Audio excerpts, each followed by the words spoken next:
Hello, beloved audience. It has been a minute. Yeah, Frankie, why has it been a minute?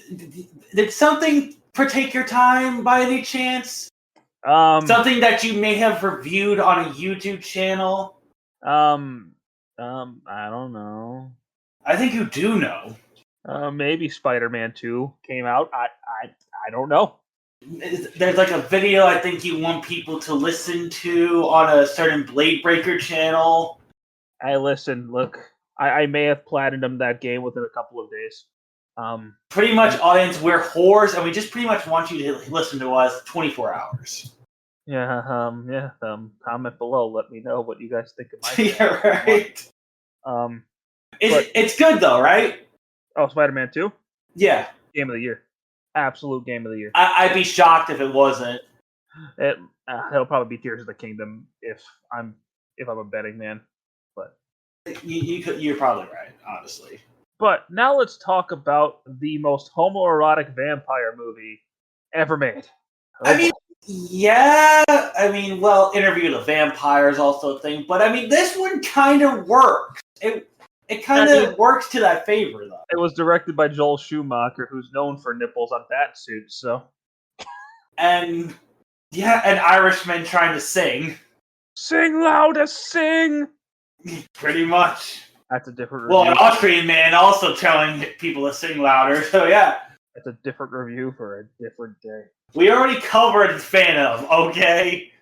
So today we're talking about The Lost Boys. Now, full transparency. I'll be 100% honest with you guys. I have seen this movie once, and that was 17 years ago.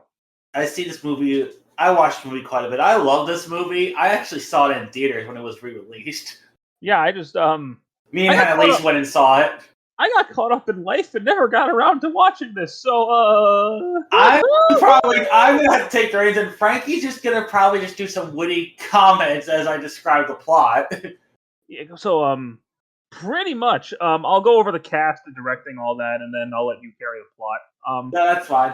So The Lost Boys is a comedy horror film, sort of, directed by Joel Schumacher, who actually has made good movies, guys. This is one of them. And it stars Jason Patric, Kiefer Sutherland, who most people probably know from 24. Which I've only seen like a few episodes of. I haven't really watched the whole thing, but it's really good. Frank, you've seen all of 24, though. I've seen everything except for 24 Legacy, which was like a spinoff, and Kiefer wasn't in it, but I've seen every episode that he was in. Fantastic show. So you saw the second run of that other season? Yeah, that he came back for. Yeah, I did. Was that any good? Fantastic. Okay. But it was a mini-series. It wasn't like a full 24 hours. It was 12 hours. But it was only 12 hours? Yeah. But the last episode, there's a 12-hour jump like halfway through the episode. That's kind of lame, but whatever. It is what it is. They made it work. They wrapped up. They were able to wrap up the storyline in 12 hours. So. Oh, okay. So yeah, it stars Jason Patric, Corey Haim. I don't know who that is. This is really the only movie of his I've seen, or I have conscious memory of seeing. Corey Feldman's in this. Jameson Newlander's in this. Diane Wiest, Alex Winter, Billy Wirth, Brooke McCarter, and other people. So, yeah, from what I remember, this is a movie about two brothers who move to a fictional town in California. Instead of Santa Cruz, it's Santa Carla. And they're assaulted by vampires. Effectively, yeah. All right, well. That's basically it. So, normally I take the reins here, but you got the floor, man. Well, so we open up with Kiefer Sutherland and his gang of biker buds just harassing people on a merry-go-round, and a security guard tells them to hit the bricks, so to speak. Was this before or after the latest terrorist attack in America? I'd say this is right before. This is probably when he's a rookie. Okay, so he's not like head member of CTU yet. Gotcha. No, not yet. This is year one. Year one of Jack Bauer. He goes. This is actually a Jack Bauer origin story, audience. He goes from David Powers to Jack Bauer. Yeah, pretty much. Listen, shit went down in Santa Carla, okay? He had to change his name. Gets a wife, a kid, fucking joins the terror. Which is amazing considering vampires can't reproduce. I know. In common lore. Until you watch Van Helsing and then there are fucking vampire eggs everywhere. Yeah, it's weird, but you know what? Van Helsing's a fun ride. So anyway, the security guard gets stalked by a Steadicam shot. I don't even know if it is Steadicam, but it's a tracking shot. So you're led to believe, that something's flying here and it's getting him. So then we cut to one half of the two Coreys, the son of the priest from The Exorcist and the mom from Footloose driving a car with a Siberian Husky. And then you get Doors music playing as they're moving to Santa Carla, not to be confused with Santa Cruz. Remember, it's not Santa Cruz. But is dancing banned in this town? No, sadly, no. Ah. And with some of the way these kids are dressed, I honestly can side with the parents from Footloose. Seriously, what was up with the 80s fashion? Listen. I don't know. Everyone was weird. It's California. They're all stoned off their ass. Pretty much. So they go to this, their grandfather's house. It really doesn't even look like a house. It looks more like a store. And the grandfather's really weird. He's a very weird old hippie, it feels like. But he's not a hippie. It's weird. And his house is just filled with dead taxidermy animals. It's a pretty weird place. It literally does look like something from Texas Chainsaw Massacre. Oh, no. Yeah, right? No. It's like the Baker estate for Resident Evil 7 Biohazard. Jesus Christ. And literally, besides the beach, this town is kind of boring because everyone goes to the boardwalk pier because there's a carnival and shit there. It's trying to be Coney Island, but it's not. It's like if Coney Island was on meth. That's what I can describe this boardwalk. Huh. Oh, God. Yeah, it paints a picture, doesn't it? And so they go to this concert where this very weird, shirtless, muscle-oiled man is playing the saxophone. It's like, I don't know what's up with this act, and everyone's just eating up. I'm like, this sucks. You just don't understand. You don't get it. All right. It was the 80s. I know everything was androgynous. You don't get the power of that saxophone. It's like Kenny G on steroids. That's what this is. Did he pretend to molest Mr. Garrison to make him feel better? Frankie, just watch this scene. You would honestly believe this man would probably molest Mr. Garrison. Oh, Dad! Oh, God, that fucking... Dad paid Kenny G to molest him. I didn't do squat. Why Kenny G? That episode makes fun of Kenny G and Yoko Ono in the same episode. South Park was something else, man. Anyway, so Michael, the older brother, notices an extremely hot girl just appear out of nowhere. Like she comes from unstage. It's very weird. And she notices him, so Michael just starts stalking this chick. It's flat out stalking. Huh. Meanwhile, their mom is getting hit on by a guy who looks like he should be Herman Munster. Oh, that reminds me. Yeah. The first time we watched this movie was with Peter Odo, our uncle from the Bucktooth Gremlins. Yeah. And our cousin. Which cousin? Jake. Was he there when we watched this? Mm-hmm. And he called the plot twist. Well, he'd seen it. No, he hadn't. Oh, Jake called. Jake called the plot twist. Oh, really? Mm-hmm. I did not remember that. Oh, I did, because I looked at it, I was like, no, you're crazy. And then it's true, and I was like, oh, fuck. Yeah. Okay. But, continue. But yeah, so their mom's getting hit on by Herman Munster, and you see Kiefer Sutherland and the biker boys from down the block show up, and just start messing around with the store, because they're bad kids. They're bad boys. What you gonna do when they come for? Effectively. So they go riding off on their dirt bikes. And so Michael's just continuing to stalk stars, and he tells Sam to fuck off. So Sam goes into this comic book store, which is run by the voice of Donatello and some kid whose career went nowhere. The Frog Brothers. Huh.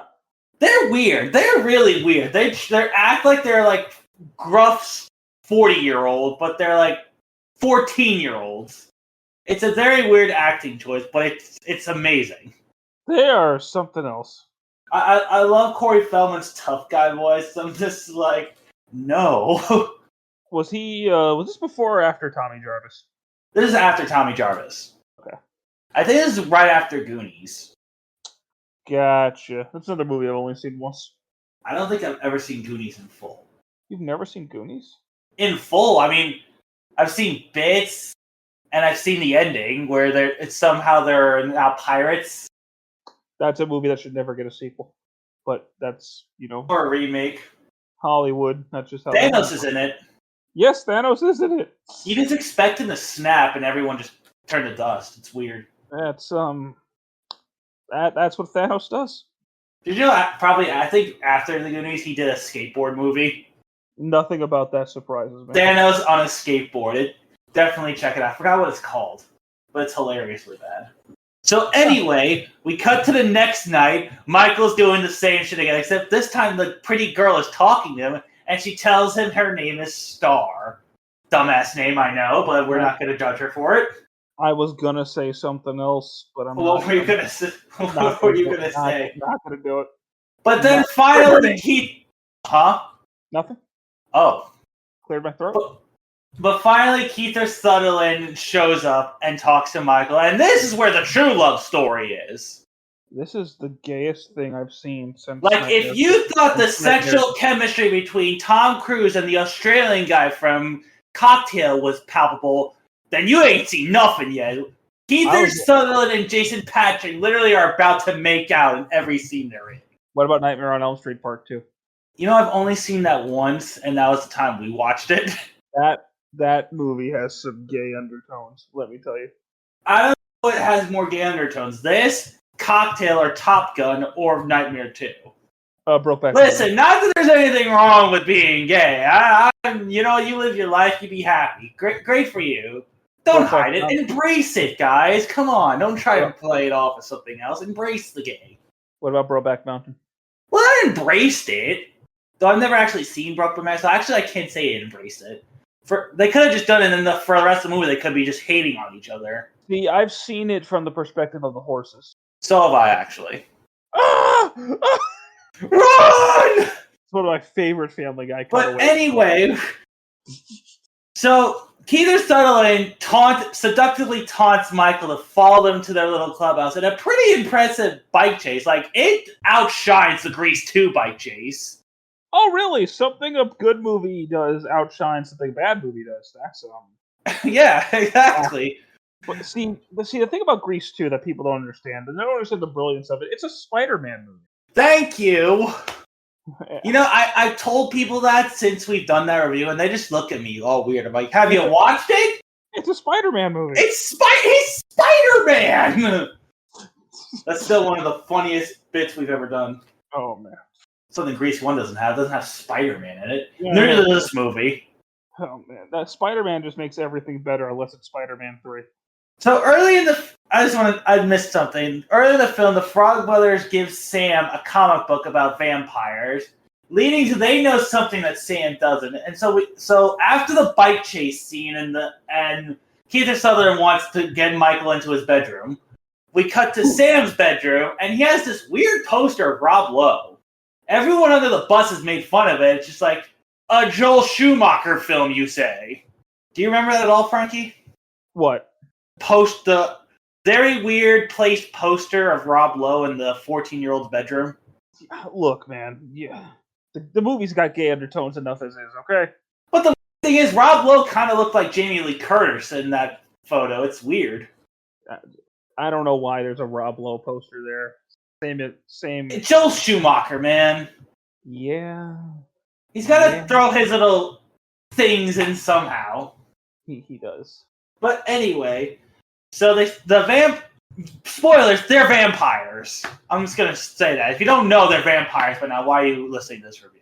The vampires just start messing with Michael by making the Chinese food look like maggots and worms.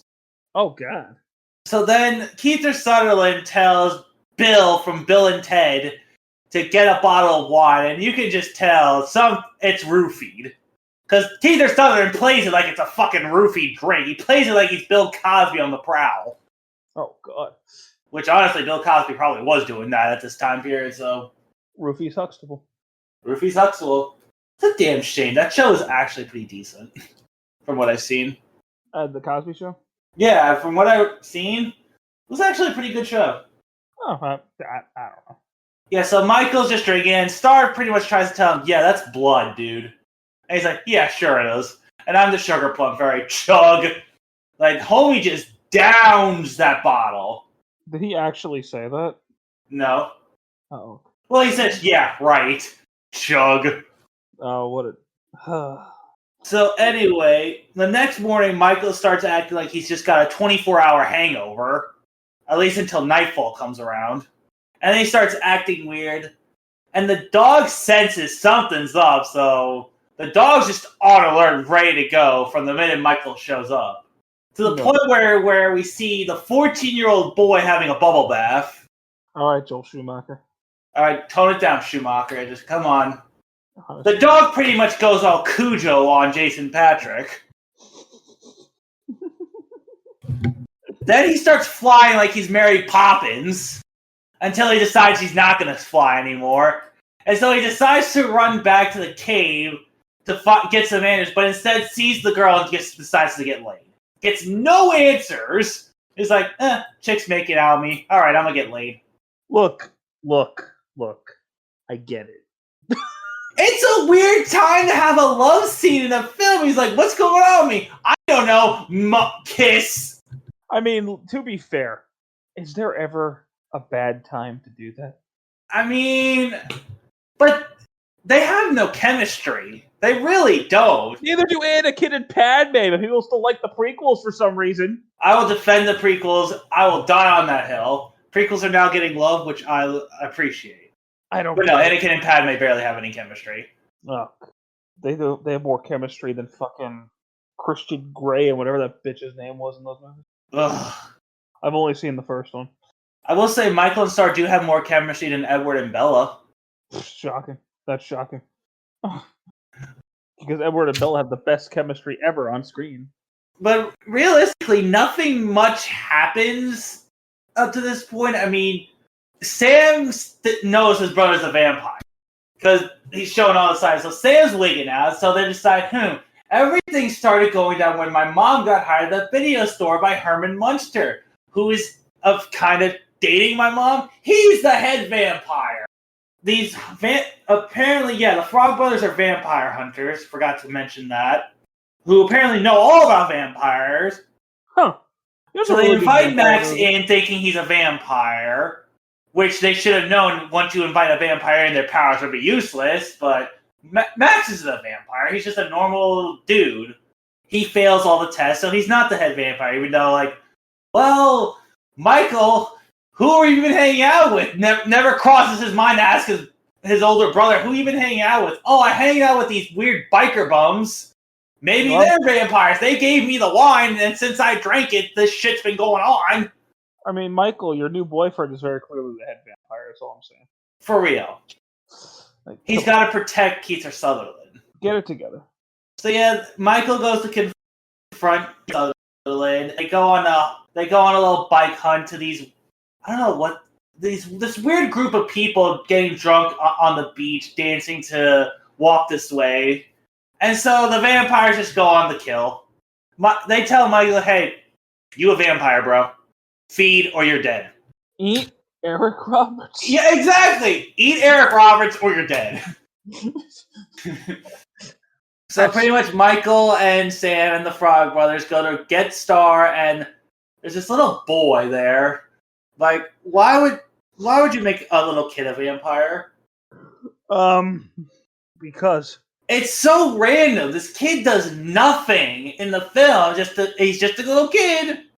Like, you could remove the kid Laddie from this, and you'd lose nothing. Huh.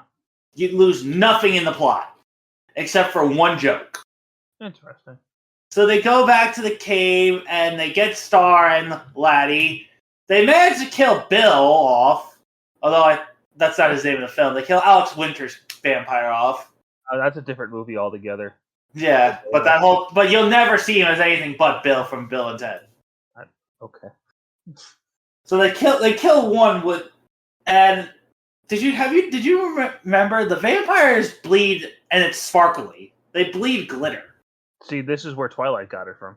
You know what? It wouldn't shock me, but it's okay in this film because. Oh, well, all right. Yeah. Sound logic. It's at this point when you realize the Frog Brothers kind of suck at their job. Yeah. They don't accomplish much of anything, really, do they? No, they really don't. This is the only vampire they actually kill. Wow. And he's asleep. Because the one they face in the bathroom is killed by the dog. Oh, God. The Frog Brothers freaking suck. They do. They're really the worst. Anyway, so Sam tries to warn his mom that their vampires are coming, and Mom naturally doesn't believe him, so they're like, we're on our own. But, all the half vampires are asleep, so the boys just decide to gear up. They get garlic, they steal holy water, and they just set the house up for a big brawl, because they know the vampires are coming for them. Dude, honestly, I thought you were going to say set the house on fire, and I was going to be like, oh, wow. I mean, the house virtually almost does get set on fire. That took a turn. The house pretty much, by the end of this, almost looks like it got set on fire. But anyway, they're set up, they're ready. Corey Feldman's telling them how vampires will go out different ways. The vampires show up, and they split them up along the house. The brothers are downstairs. The Frog Brothers go up to the bedroom and decide they're going to kill Star and Laddie because they're just blood-hungry monsters. Seriously, Laddie and Star do nothing to these two, and they're like, let's kill them. Then the blonde guy who looks like he's from Twisted Sister shows up, and the Frog Brothers are useless. They fuck up. So Nanook, the dog, has to kill him. Oh, well, the dog's just, The dog is the real hero of this film. He is. This dog knows shit's going now. The dog is the only it kills a vampire. Nah, man, look, the grandpa is actually MVP. Oh, the grandpa is, yeah. He's right. So then, yeah. Sam arrows a vampire to the radio sound system, and he goes boom. And then, unfortunately, the lovers, Michael and David, have to fight. Oh, because man. David wants to make Michael a vampire and turn him into a killer. Michael's just not about that, so unfortunately, they have to break up. That's unfortunate. Though it's weird, though. Michael's still a half vampire, but he changes into like the monster vampire look they get when they're gonna kill. I don't know why that happens. Michael never consumed blood. I don't know.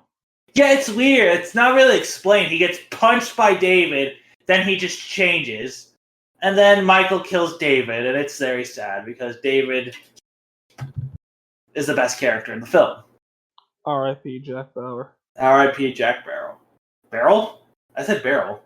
Oh, barrel roll. That's what he should have done. Because they're fighting mid-air, so honestly, Keith should have done a barrel roll. He's dodging in mid-air like Ultra Instinct. However, Michael, Star, and Laddie are still vampires. Nothing's changed, even though they killed David, who everyone thinks is the head vampire. So there's still one more left. And at this moment, Michael and Sam's mom shows up with Max, and they run into the house, and Max goes over to see David's body, and you're just thinking, oh, he's just seeing, well, there's a body in this house, so these kids are murderers, I'm calling the police. Then Max just goes like, yeah, see, sorry about this. My boys are kind of fuck-ups, and they acted a little too rashly. Motherfucker just drops it all that he's actually a vampire. And pretty much says, you dumb shit, you never invite a vampire into the house. It leaves you powerless. Yeah. Although now that I'm thinking about it, the Frog Brothers or Sam didn't invite him in. That was Michael. But then again, the Frog Brothers should have known, well, if he's a vampire, he's in the house, because vampires cannot enter a house unless they're invited. They should have known these tests wouldn't have worked. So yeah, my point's still valid. It is. The Frog Brothers suck. They're really bad at their job. So everyone's just trying to take down Max, because Max just wants... What Max's plan was, he was going to have David and the biker bums get Michael in with peer pressure, and then Michael would probably get Sam involved because Michael's the older brother, and Stan would probably listen to his older brother and become a vampire. And so they would get the mom in, so to be the vampire mom and bride. So they'd just be one big Brady Bunch happy blood-sucking family. Well, that's... I mean, good in theory. Good in theory. Here's a better plan. You just fucking turn her into a vampire yourself. You compel her to drink blood, and there you go. Jeez. I do everything for these people, I swear. Must I do everything for you? Must I do everything for these idiots? Seriously, this movie could have been over had Max just done vampire powers on the mom and the brothers, and there we go. Vampires just raining loose on Santa Carla. Oh, God. Movie's over. But anyway, everyone's trying to kill Max at this point, and they all just can't touch him.